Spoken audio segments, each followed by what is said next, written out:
Hi ಎಲ್ರಿಗೂ ನಮಸ್ಕಾರ, welcome to my channel. ಇವತ್ತಿನ ವಿಡಿಯೋದಲ್ಲಿ ನಾವು ಪರ್ಫೆಕ್ಟ್ ಟೈಲರ್ ಆಗಬೇಕು ಅಂತಂದರೆ ಕೆಲವೊಂದು ಸ್ಟೆಪ್ಸ್ಗಳಂತ ಇರುತ್ತೆ. ಅದರಲ್ಲಿ ನಾನು ಮುಖ್ಯವಾದ ಒಂದು ಸ್ಟೆಪ್ಸ್ ಬಗ್ಗೆ ಇವತ್ತಿನ ವಿಡಿಯೋದಲ್ಲಿ ನಿಮಗೆ ಮಾಹಿತಿನ ತಿಳಿಸ್ಕೊಡ್ತಾ ಇದ್ದೀನಿ. ಏನಪ್ಪ ಅಂತಂದರೆ ಮೊದಲನೇ ಸ್ಟೆಪ್ಸ್ ಬಂದು ಅಳತೆ ತಗೊಳ್ಳೋದು. ನಾವು ಯಾವುದೇ ಒಂದು ಬ್ಲೌಸ್ ಆಗಲಿ ಡ್ರೆಸ್ ಆಗಲಿ ಏನೋ ಒಂದು ಸ್ಟಿಚ್ ಮಾಡ್ತಿದ್ದೀವಿ ಅಂತಂದರೂ ಕೂಡ ನಾವು ಪರ್ಫೆಕ್ಟಾಗಿ ಅಳತೆನ ತೊಗೊಳ್ಬೇಕು. ನಾವು ಏನು ಅಳತೆ ತೊಗೊಂಡಿರ್ತೀವಿ ನಮ್ಮ ಒಂದು ಸ್ಟಿಚ್ ಆದಮೇಲೆ ಅದೇ ಬಟ್ಟೆನೇ ನಮ್ಗೆ ಬರೋದು. ನಾವು ಅಳತೆ ತೊಗೊಳೋದ್ರಲ್ಲಿ ಸರಿಯಾಗಿ ಅಳತೆ ತೊಗೊಂಡ್ರೆ ಸರಿಯಾಗಿ ಸ್ಟಿಚಿಂಗ್ ಬರುತ್ತೆ. ಸರಿಯಾಗಿ ಅಳತೆ ತೊಗೊಳ್ಳಿಲ್ಲ ಅಂದರೆ ಕಟಿಂಗು ತಪ್ಪಾಗುತ್ತೆ, ಸ್ಟಿಚಿಂಗು ತಪ್ಪಾಗುತ್ತೆ. ಸೊ ಅದಕ್ಕೆ ಹೇಳ್ತಾ ಇದ್ದೀನಿ, ಅಳತೆ ಅನ್ನೋದು ಈ ಒಂದು ನಮ್ಮ ಟೈಲರಿಂಗ್ ಇದರಲ್ಲಿ ಮೊದಲನೇ ಸ್ಟೆಪ್ಸ್ ಬಂದು ಇದು ಕರೆಕ್ಟಾಗಿರಬೇಕು. ಇದು ಕರೆಕ್ಟಾಗಿದ್ದರೆ ನಮ್ಮ ಒಂದು ಕಟಿಂಗು ಕರೆಕ್ಟಾಗಿರುತ್ತೆ, ಸ್ಟಿಚಿಂಗು ಕರೆಕ್ಟಾಗಿರುತ್ತೆ. ಸೊ ಅದಕ್ಕೋಸ್ಕರ ಇವತ್ತಿನ ವಿಡಿಯೋದಲ್ಲಿ ನಾವೊಂದು ಬ್ಲೌಸ್ಗೆ ಒಂದು ಅಳತೆ ತೊಗೊಳ್ಬೇಕಾದ್ರೆ ಏನೆಲ್ಲ ಟಿಪ್ಸ್ನ ಫಾಲೋ ಮಾಡಬೇಕು, ಎಲ್ಲೆಲ್ಲಿ ನಾವು ಅಳತೆನ ತೊಗೊಂಡ್ರೆ ಬ್ಲೌಸ್ ಅನ್ನುವಂಥದ್ದು ಪರ್ಫೆಕ್ಟ್ ಬರುತ್ತೆ, ಹೇಗೆ ಅಳತೆ ತೊಗೊಳ್ಬೇಕು, ಯಾವ ಒಂದು ವಿಧಾನದಲ್ಲಿ ತೊಗೋಬೇಕು, ಹೇಗೆ ನಾವು ಅದನ್ನು ಕಂಪ್ಲೀಟಾಗಿ ಕರೆಕ್ಟ್ ಆಗೋ ರೀತಿ ನಾವು ಇದನ್ನು ಮಾಡ್ಕೋಬೇಕು ಅನ್ನೋದನ್ನು ಇವತ್ತಿನ ವಿಡಿಯೋದಲ್ಲಿ ನಿಮಗೆ ತಿಳಿಸ್ಕೊಡ್ತಾ ಇದ್ದೀನಿ. ಸೊ ಹಾಗಾಗಿ ವಿಡಿಯೋನ ಎಲ್ಲೂ ಸ್ಕಿಪ್ ಮಾಡಬೇಡಿ. ನಡ್ಬರ್ಕ್ ನಿಮಗೆ ಒಂದು ಒಳ್ಳೊಳ್ಳೆ ಟಿಪ್ಸ್ಗಳನ್ನ ಕೊಡ್ತಾ ಇರ್ತೀನಿ.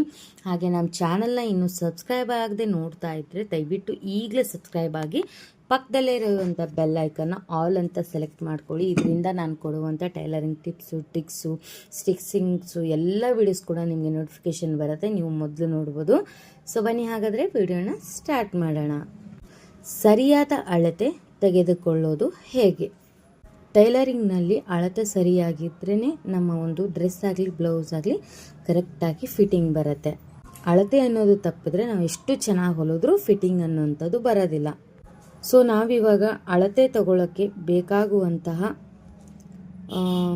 ಏನಪ್ಪ ಅಂತಂದರೆ ವಸ್ತುಗಳು ಏನೇನಪ್ಪ ಅಂತ ನೋಡೋದಾದರೆ ಮೆಜರ್ಮೆಂಟ್ ಟೇಪ್ ಮೊದಲನೇದು, ಒಂದು ನೋಟ್ಸ್ ಮತ್ತು ಪೆನ್ ಮಾತ್ರ, ಇಷ್ಟೇ ಸಾಕು. ಇಷ್ಟರಲ್ಲೇ ನೀವು ಅಳತೆನ ತಗೊಳ್ಬೋದು. ಓಕೆನಾ? ಸೊ ಅದು ಹೇಗಂತ ನೋಡೋಣ ಬನ್ನಿ. ಮೊದಲು ನೀವು ಯಾರು ಅಳತೆ ತೊಗೊಳ್ತಾ ಇದ್ದೀರಾ ಅವರನ್ನು ಕರೆಕ್ಟಾಗಿ ನಿಲ್ಲಿಸಿ. ಓಕೆನಾ? ನೇರವಾಗಿ ನಿಲ್ಲಿಸಿ. ಕೂತ್ಕೊಂಡು ಯಾವುದೇ ಕಾರಣಕ್ಕೂ ಅವರ ಒಂದು ಅಳತೆನ ತೊಗೊಳಕ್ಕೆ ಹೋಗಬೇಡಿ. ಕೂತ್ಕೊಂಡು ಅಳತೆ ತೊಗೊಂಡ್ರೆ ಅಳತೆ ಸರಿಯಾಗಿ ಬರೋದಿಲ್ಲ. ಓಕೆನಾ? ಈಗ ನಾವು ಮುಖ್ಯ ಅಳತೆಗಳನ್ನು ನೋಡೋಣ. ಅಳತೆಯಲ್ಲಿ ಮುಖ್ಯ ಅಳತೆಗಳು, ಮೊದಲು ಬಸ್ಟ್ ಮೆಜರ್ಮೆಂಟ್. ಇದು ಅವರ ಒಂದು ಚೆಸ್ಟ್ ಭಾಗದ ಫುಲ್ಲೆಸ್ಟ್ ಪಾಯಿಂಟ್ನಲ್ಲಿ ತಗೊಳ್ಕೊಳ್ಬೇಕು. ಅಂದರೆ ಬಸ್ಟ್ ಪಾಯಿಂಟ್ ಅಂದರೆ ಚೆಸ್ಟಿನ ಸೆಂಟ್ರಲ್ಲಿ ಬರುತ್ತೆ. ಸೊ ಆ ಕಡೆ ನಾವು ತೊಗೋಬೇಕಾಗತ್ತೆ. ಮತ್ತು ತುಂಬ ಟೈಟ್ ಆಗಬಾರ್ದು, ಹಾಗೆ ಲೂಸ್ ಕೂಡ ಆಗಬಾರ್ದು. ಒಂದು ಸ್ವಲ್ಪ ಮೀಡಿಯಮ್ ಒಂದು ಇದರಲ್ಲಿ ಇರಬೇಕು. ಓಕೆನಾ? ಎರಡನೇದು ವೇಸ್ಟ್ ಮೆಜರ್ಮೆಂಟ್. ಇದು ಸೊಂಟದ ಹತ್ತಿರ ತೊಗೋಬೇಕು ನಾವು. ಇದು ಹೊಟ್ಟೆ ಒಳಗೆ ತೆಗೆದುಕೊಂಡು ಅಳತೆ ತೊಗೋಬಾರ್ದು. ಕೆಲವೊಬ್ರು ಏನು ಮಾಡ್ತಾರೆ, ವೇಸ್ಟ್ ಮೆಜರ್ಮೆಂಟ್ ತೊಗೊಳ್ಳುವಾಗ ಹೊಟ್ಟೆನ ಒಳಗೆ ಜಕ್ಕೊಂಡ್ಬಿಟ್ಟಂಗೆ ಮಾಡ್ತಾರೆ. ಸೊ ಆ ರೀತಿ ಏನು ತೊಗೋಬಾರ್ದು. ನಾರ್ಮಲ್ ಆಗಿ ಅವ್ರು ಏನಿದ್ದಾರೆ ಅದೇ ರೀತಿಯೇ ನಾವು ವೇಸ್ಟ್ ಮೆಜರ್ಮೆಂಟ್ನ ತೊಗೋಬೇಕು. ಮೂರನೇದು ಶೋಲ್ಡರ್ ಮೆಜರ್ಮೆಂಟ್. ಒಂದು ಭುಜ, ನಮ್ಮ ಒಂದು ಏನು ಕೈ ಜಾಯಿಂಟ್ ಆಗಿರುತ್ತಲ್ವ, ಕೈ ಜಾಯಿಂಟ್ ಆದ ಒಂದು ಕೈ ಜಾಯಿಂಟ್ ಆಗಿದ್ರೆ ಹಿಡಿದು ಇನ್ನೊಂದು ಕೈ ಜಾಯಿಂಟ್ ಆಗಿರುತ್ತಲ್ವ, ಸೊ ಅಲ್ಲಿವರೆಗೆ ನಾವು ತೊಗೋಬೇಕು ನಮ್ಮ ಒಂದು ಶೋಲ್ಡರ್ ಜಾಯಿಂಟ್ ಎಷ್ಟಿದೆ ಅಂತ.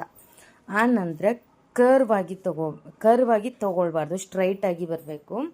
ಆ ನಂತರ ಸ್ಲೀವ್ ಲೆಂತ್, ನಮ್ಮ ಒಂದು ಕೈ ಎಲ್ಲಿಗೆ ಜಾಯಿಂಟ್ ಆಗಿದೆಯಲ್ವಾ ಅಲ್ಲಿಂದ ನಿಮಗೆ ಎಲ್ಲಿವರೆಗೂ ಬೇಕು ಅವ್ರನ್ನ ಕಸ್ಟಮರ್ಸ್ನ ಕೇಳ್ಕೋಬೇಕು, ನಿಮಗೆ ಎಲ್ಲಿವರೆಗೆ ಬ್ಲೌಸ್ ಲೆಂತ್ ಬೇಕು ಅಂತ ಕೇಳಿಕೊಂಡು ಸ್ಲೀವ್ ಲೆಂತು ಅವರು ಎಲ್ಲಿವರೆಗೂ ಹೇಳ್ತಾರಲ್ವ, ಸೊ ಅಲ್ಲಿವರೆಗೆ ಸ್ಲೀವ್ ಲೆಂತನ್ನ ತೊಗೋಬೇಕು. ಇದರಲ್ಲಿ ಬಹಳ ಜನ ಮಾಡೋ ತಪ್ಪು ಏನಪ್ಪ ಅಂತಂದರೆ ಟೇಪನ್ನು ತುಂಬ ಟೈಟ್ ಹಿಡಿದು ಅಥವಾ ಒಂದೇ ಬಾರಿ ನೋಡಿ ಅಳತೆ ಬರೆಯೋದು.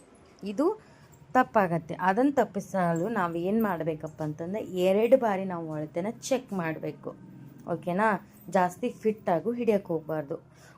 ಇದರಲ್ಲಿ ನಾನು ನಿಮಗೆ ಒಂದು ಇಂಪಾರ್ಟೆಂಟ್ ಟಿಪ್ ಹೇಳ್ತಾ ಇದ್ದೀನಿ. ಏನಪ್ಪ ಅಂತಂದರೆ ಪ್ರತಿ ಬಾಡಿ ಶೇಪು ವಿಭಿನ್ನ ಆಗಿರುತ್ತೆ.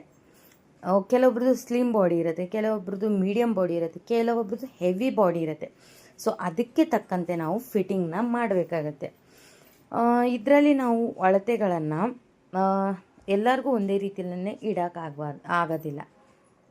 ಸೊ ಅವರ ಒಂದು ಬಾಡಿ ಶೇಪ್ನ ನೋಡಿಕೊಂಡು ನಾವು ಅದರ ಮೇಲೆ ಫಿಟ್ಟಿಂಗ್ನ ಇಡಬೇಕಾಗತ್ತೆ. ನೀವು ಅಳತೆಯನ್ನು ತಗೊಳ್ಳುವಾಗ ಸರಿಯಾಗಿ ತೊಗೊಂಡ್ರೆ ಅದು ಖಂಡಿತ ಪರ್ಫೆಕ್ಟಾಗಿ ಬರುತ್ತೆ. ಮತ್ತು ಇನ್ನೊಂದು ಏನು ಹೇಳಬೇಕಪ್ಪ ಅಂತಂದರೆ, ಇದರಲ್ಲಿ ಚೆಸ್ಟ್ ಆಯಿತು, ವೇಸ್ಟ್ ಆಯಿತು, ಬಸ್ಟ್ ಆಯಿತು, ಸ್ಲೀವ್ಸ್ ಆಯಿತು, ಆರ್ಮೋಲಲ್ಲೂ ಕೂಡ ತುಂಬ ಜನರಿಗೆ ಪ್ರಾಬ್ಲಮ್ ಬರುತ್ತೆ. ಸೊ ಅದಕ್ಕೋಸ್ಕರ ನೀವೇನು ಮಾಡಿ, ಆರ್ಮೋಲ್ ಅಂದರೆ ಟೇಪನ್ನ ನಮ್ಮ ಒಂದು ಕಂಕಳು ಸುತ್ತನ ಇಟ್ಟು ಕಂಕಳು ಎಷ್ಟಿದೆ ನೋಡ್ಕೊಳ್ಳಿ. ಜಾಸ್ತಿ ಫಿಟ್ಟು ಟೇಪ್ನ ಬಿಗ್ದು ಹಿಡಿಯೋಕೆ ಹೋಗಬೇಡಿ, ಜಾಸ್ತಿ ಹೀಗೆ ಲೂಸ್ ಬಿಟ್ಟಾಗೂ ಬಿಡೋಕೆ ಹೋಗಬೇಡಿ. ನಾರ್ಮಲಿ ಅದೇನು ನಾರ್ಮಲ್ ಶೇಪ್ ಇದೆಯಲ್ವ, ಸೊ ಹಾಗೇ ಹಿಡ್ಕೊಂಡು ನಾವು ಆರ್ಮಲ್ ಶೇಪ್ನ ತೊಗೋಬೇಕಾಗುತ್ತೆ, ಎಷ್ಟು ಫಿಟ್ಟಿಂಗ್ ಬರುತ್ತೆ ಅನ್ನೋವಂಥದ್ದು. ಅದ್ರ ಮೇಲೆ ನಾವು ಫ್ರಂಟ್ ನೆಕ್ಕು, ಬ್ಯಾಕ್ ನೆಕ್ಕು ಇವೆಲ್ಲ ಏನಿರುತ್ತೆ ಅಂದಾಜು ಮೇಲೆ ಇಟ್ಟರು ನಡೆಯುತ್ತೆ, ಇವೇನು ಹೆಚ್ಚು ಕಡಿಮೆ ಆಗೋದಿಲ್ಲ.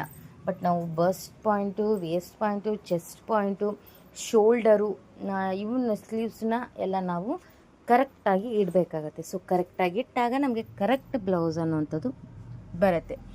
ಇದೇ ನಾನೇನು ಹೇಳಿದ್ನಲ್ವ, ಇದೇ ಪಾಯಿಂಟ್ಸ್ಗಳನ್ನ ನೀವು ಡ್ರೆಸ್ ಆಗಲಿ ಏನೇ ಒಂದು ಸ್ಟಿಚ್ ಮಾಡೋದಾಗಲಿ ಇದೇ ಪಾಯಿಂಟ್ಸು ಮೇಯ್ನ್ ಆಗಿರುತ್ತೆ. ಆ ನಂತರ ನಿಮಗೆ ಲೆಂತು ಮತ್ತು ಹಿಪ್ ಮೆಜರ್ಮೆಂಟು, ಡ್ರೆಸ್ ಅದು ಬಂದರೆ ಹಿಪ್ ಮೆಜರ್ಮೆಂಟ್ ಬರುತ್ತೆ.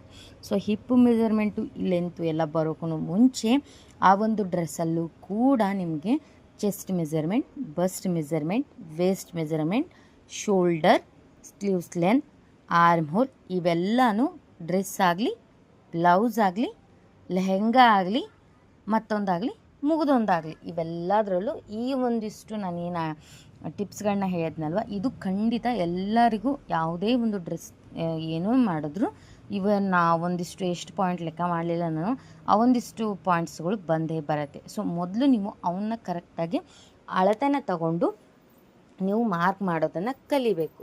ಸೊ ಅಳತೆನ ಏನು ತೊಗೊಳ್ತೀರಾ ಆ ಅಳತೆ ಮೇಲೆ ನೀವು ಕಟಿಂಗ್ನ ಮಾಡ್ಕೋಬೇಕಾಗತ್ತೆ. ಆ ಅಳತೆಗೆ ಯಾವುದನ್ನ ಎಷ್ಟು ಆ್ಯಡ್ ಮಾಡಬೇಕು ಅನ್ನೋದು ನಿಮಗೆ ಒಂದು ಲೆಕ್ಕಾಚಾರ ಇರಬೇಕು. ಸೊ ನೀವು ಲೆಕ್ಕಾಚಾರ ಇಟ್ಕೊಂಡು ನಿಮ್ಮ ಒಂದು ತೊಗೊಂಡಂಥ ಅಳತೆಗೆ ಲೆಕ್ಕಾಚಾರನ ಮಾಡಿಕೊಂಡು ಕಟಿಂಗ್ ಮಾಡಿ. ಖಂಡಿತ ಹೇಳ್ತೀನಿ, ನಿಮ್ಮ ಸ್ಟಿಚಿಂಗು ಪರ್ಫೆಕ್ಟ್ ಆಗುತ್ತೆ. ತುಂಬ ಜನ ಹೇಳ್ತಾ ಇರ್ತಾರೆ, ನಾನು ಬ್ಲೌಸ್ನ ಹೊಲಿತೀನಿ ಬಟ್ ಅಳತೆಗೆ ಸರಿಯಾಗಿ ಕೂರ್ತಿಲ್ಲ, ಫಿಟ್ಟಿಂಗ್ ಸರಿ ಆಗ್ತಿಲ್ಲ, ಅದಾಗ್ತಿಲ್ಲ, ಇದಾಗ್ತಿಲ್ಲ ಅಂತ.